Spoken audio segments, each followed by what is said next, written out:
you know that United States of America signed a deal for construction of Mombasa-Nairobi Expressway, and that deal was signed by the minister in charge of trade, while the Transport Cabinet Secretary Kipchumba Murkomen and any principal secretary from his office were not in the US.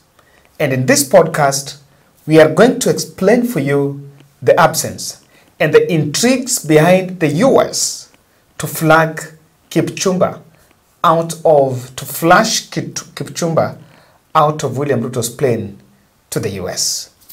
Kindly subscribe to our channel and also help us support the Mukuru women, families that are stranded. These are families that I managed to visit just on Thursday this week.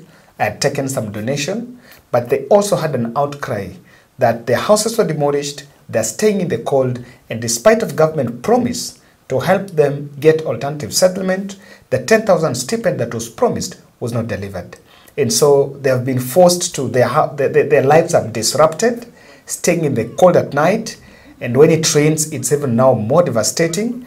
And then I decided that they should look for houses this weekend. As Team Bold, we are going to do something. We are going to fundraise 100,000 for these families, so that on Monday when I go there, that's just the day after tomorrow, and we'll be closing this fundraiser tomorrow at midnight, so that they can then be able to pick up where they left. So I'm reaching out to us. Let's participate in this so that we can also be a blessing to their lives. They are some of our siblings, some of our brothers and sisters. And then we decided that sometimes it is right to do the right thing. When Cherargei raised questions on the road's CS Kipchumba Murkomen on ministry dealings, the UDA team condemned him completely, and even Murkomen sued him in a court of law before a ceasefire was arrived at between the two leaders. However, all that did not just go unnoticed, because all did not go well. And at that time, no one would even think about this. I want you to look at these photos. This photo here. This is the photo, I think, this video. This is the video when Kipchumba Murkomen was part of the team that escorted the president to the airport. And amongst those who traveled with the president, he was missing out. And so today,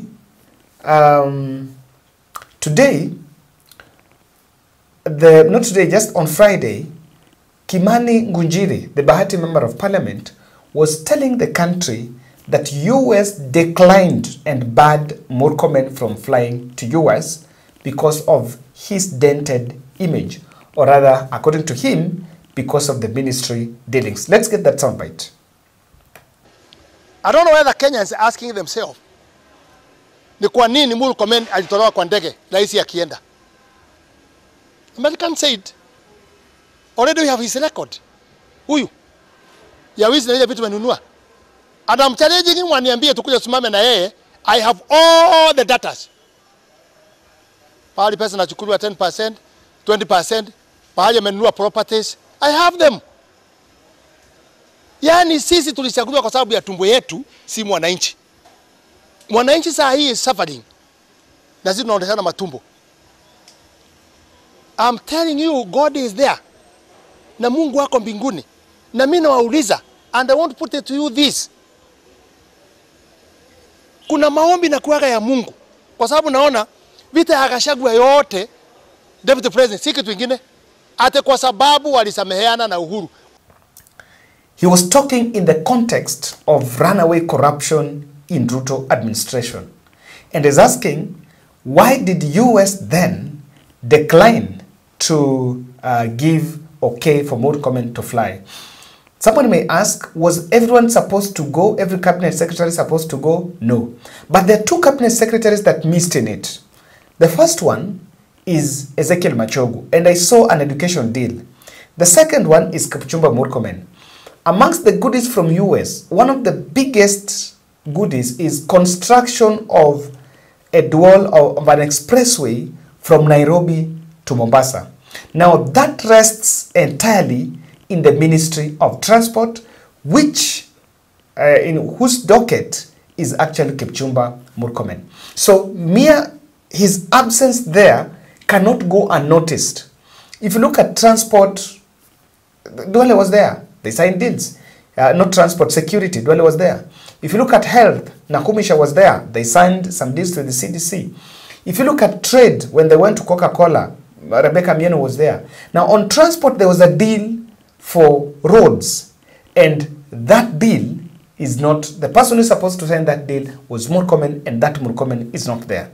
Remember, this is not new, and it cannot go unnoticed because even Oscar Sudi, not Oscar Sudi, even Moses Kuria at some point was bad. And the US said, you know, in fact, there was a US envoy who came in the country and declined to meet Moses Kuria, said, you know, and it was all over in the papers that she declined to meet Moses Kuria. By that time, Moses Kuria was in the Ministry of Trade, where Rebecca Mieno is. And it is highly believed that one of the reasons why he was moved from that trade ministry to this fringe docket he is on public service is actually because of that bad image that he had in the Ministry of Trade. And remember that is a very prestigious position. That is a very prestigious docket that is really bestowed the responsibility of negotiating deals on behalf, trade deals on behalf of the country. So, do you remember when Nandi Senator Cherargei raised some questions on the Ministry of Murkomen, and we actually despised Cherargei.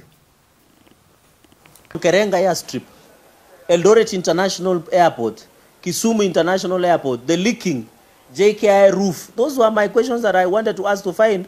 Why would you form a committee of 10 people to fix a leaking roof? Which country are we, what are we saying as a nation? It shows to the incompetence of CS Murkomen. Because if he will form a committee to fix a leaking roof, what will happen to roads that have stalled in Nandi? He will form a whole African Union or United Nations to come and fix the roads in Nandi. Because if he cannot fix a leaking roof, if it's to fix, I can imagine, what about the stalled roads in Kenya? So that is the incompetence I wanted to call out on the floor of the House. And it is very unfortunate that because of other dynamics, he captured the House to suit to his feet. Because even he was making sniding remarks. He was even answering senators directly, which is not the procedure of the standing orders. You answer the House through the Speaker. And any question that is asked by a member is owned by the House. It is not the exclusiveness. So we wanted to call out such incompetencies.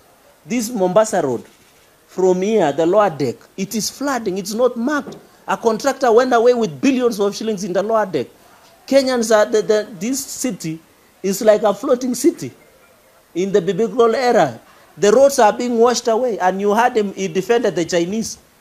Why would you defend that? We go and borrow loan from a Chinese, we bring it from China here, then we give to contractors of China to go back with our money. What will happen to our local contractors? And that is why I'm coming up with a legislative called Public Procurement and Disposal Act to amend, to say that all contracts below 2 billion exclusively to local contractors, which are Kenyans, and number 2, all contracts below 200 million should be given to youth and special interest group. And I've shared, it is with the legislative services. I know it will be gazetted, and I'll share with this. Number 2, another final question I wanted to ask him is on the issue of Kenya Airways. And I'll share you with a copy. I wanted to ask, what is aircraft fuel and oil contracts? The issue is why the aircrafts could not be converted to cargo. Like, for example, he gave out 3 aircrafts. The KQ have granted 3 aircrafts. B7 and 87 registered 5Y, KZJ for 8 months, and 2 aircraft, 737-700 registered 5Y, KQH, and 5Y, KQG since 2020. The questions was the follows, was to ask why the aircrafts could not be converted to cargo owned by KQ like 737-300S, which are much older than 700, of anybody, including 10% from Chinese. You don't go and eat 10% of Chinese and come and vomit out our legs. We'll call you out when time comes. And I still have many doors here to show when the CS visited. That one is too hot, eh? Can we? He visited, I'm trying to get China Wuyi. In China, he has visited China severally. And you heard at the floor of the house defending Chinese contractors. Where will the hustler contractors who voted for us go if you are giving them contract?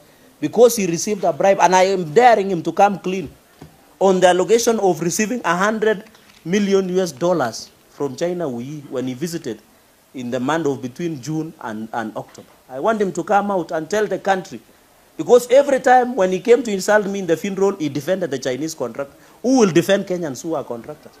Or does it mean Kenyans, we don't have capacity of doing roads? Even slashing and clocking drainages, do we need Chinese to come and slash? Where will our young people who do not have jobs go?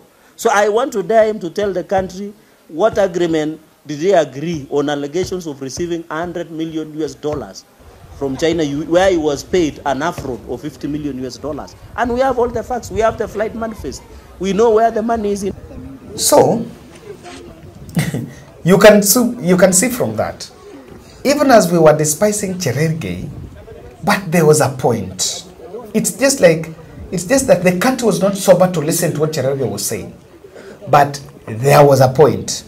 There was a point of Cherargei was questioning the deals in the Ministry of Transport. And it was even taken to court. Little did we know that the US was actually trailing Kipchumba Murkomen. And to the best of my knowledge, US is silently looking for avenues of kicking away, kicking away China from this. And some of the deals that Cherargei was actually accusing Murkomen of borders the deals with China. So you can see every reason to believe that all that Cherargei was saying was not just in vain. And in fact, I'm telling you, as things go, let's give ourselves some few days. When people will start talking, when political tempers will start rising, you'll be told why so and so. And I'm afraid that list might even increase. You'll be told so and so was supposed to go, did not go. I was supposed to go so and so, did not go. The list of those who are bad will finally be out. That I can promise you, it will finally be out. Now, this is a wake-up call. And there are three things that the president must pay his attention, must give a lot of attention. Number one, Ruto must audit his cabinet because he stands to lose a lot just by the dented fellows. There's so many Kenyans, there's so many opportunities that someone who is in the red book it's not a must to be the minister. It's not a must. He can still get another position, but not even a minister. Because that is the top decision-making organ of government. So if William Ruto is also very sensitive on this, it is time, if he reshuffled Moses Kuria on the grounds of the red alerts, then I think if Kipchumba Murkomen was also locked out, and that is your minister who is supposed to sign some road deals, then it's a wake-up call for a reshuffle. The second thing I'm seeing is the corruption, if not tamed, is the greatest impediment to the US goodies that we received. Someone was saying, the better part of the work then remains. It is very easy, what we were given a promissory notes on, we will give you this, we'll give you this, we'll give you that. But before that huge amount of money hits in the accounts of Kenyans, there's some boxes that we'll have to take. And one of those boxes we'll have to take is anti-corruption fight. Remember, we've also been given some money to fight corruption. Before the money to fight corruption arrives in our accounts, we must take the box of corruption free. And so this is a very important part. And I've always realized, someone has been saying, if there is something that US uses and comfortably they get away with it, is that these promises, and these promises don't materialize because of corruption. Let me tell you, this road project this Mombasa Nairobi Expressway, it is not a new project. It was a 2017 project. And the reason why it was abandoned is US realized that at the Ministry of Transport by then, there was a lot of back and forth because people were soliciting for kickbacks. And amount would come, I think it was 300 billion, someone had to expand it to, you know, the figure kept on changing until US gave up and said, know what, if it has to get to that, then we're not going to give you that deal. We are not going to do it. And that deal collapsed. That Mombasa Nairobi Expressway, it's not a new project. It was a project that was embarked in 2017. It collapsed entirely in the altar of corruption. And that is what I see. If I can tell you, before US drops that money for that project in our account, if it has to be in the Ministry of Transport, Kipchumba Murkomen will have to leave that ministry. The least that can do is Kipchumba Murkomen to leave that ministry. Or he must face prosecution and be cleared. Now that's the beauty of their democracy is you're not condemned to death. You must face the charges. The government will have to judge if there are ills that US saw this happened. You'll have to charge him, face court sessions, and if he's free, he remains there. Or you have to move him out of that ministry. Otherwise, that is the biggest headache that president have. You will have to move Murkomen. Otherwise, US will not give us that money. Because if they removed him out of that ministry because of corruption, they removed him out of that delegation because of corruption and didn't get the visa, then what tells you that they will send? I know very well, and even where William Ruto is seated, he knows very well that, and this is the time when, if Murkomen will believe, it has to be packaged with a cabinet reshuffle. But on this one, it's a must. Number two, the frequent JKA blackouts were linked to illicit transactions at the port, at the airport. They were really, and remember, US is very strong. The intelligence is very strong on cross-border transactions. They are very strong on that. And I want to believe that there could be more of that. Remember when this blackouts used to happen and they were so frequent. So the country used to guess, so what's going on? People will try, you know what, there is something happening at the port. The other day it will be generator, then the other day again generator, then again generator. It will just be the same story repeating itself. But in real sense, there could be more than what we know that US might have realized. And that is why that could be behind the decision to ensure, maybe with the knowledge or even without the knowledge of the minister. That's also possible. It can be without the knowledge of the minister. And so on this one, I think they are right. And let's look at how it will play.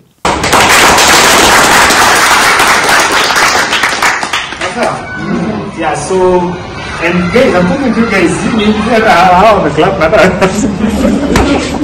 Yes, so that is what we're going to do. You see, these women here, they are 50. Now, wengine, not they're 50, they are 10, we picked 10. So the only problem here is them moving out kwa sababu hizo nyumba zimebomolewa. Then tunakubaliana sitakupatia kwa mkono. Nenda tunalipa. Sawa. Sababu unaweza pata mama sema mimi naenda kuongeza stock bado ubaki hapo. Mtu akuja aone huyu mtu mwenye kaza ndio pesa yeye akisi hajahama. Sivyo? Yeah, so tutakubaliana. That is what we do. So guys, that is what we are going to do. This is very urgent. I've just felt this. Tunaenda kuona. Give me hata mtu mmoja 250,000. Tupatie hawa Monday, we come, we move them out. Kila mtu aende kazi. Sivyo? Ah, asante. Na nataka nione ile kitu kinawezekana sababu for around 9 or 10. Just say 10. 10, mimi kwa nataka niende nataka twende tuone hapo. Then if Mungu akikubali, you give me leo ni? You give me 2 days.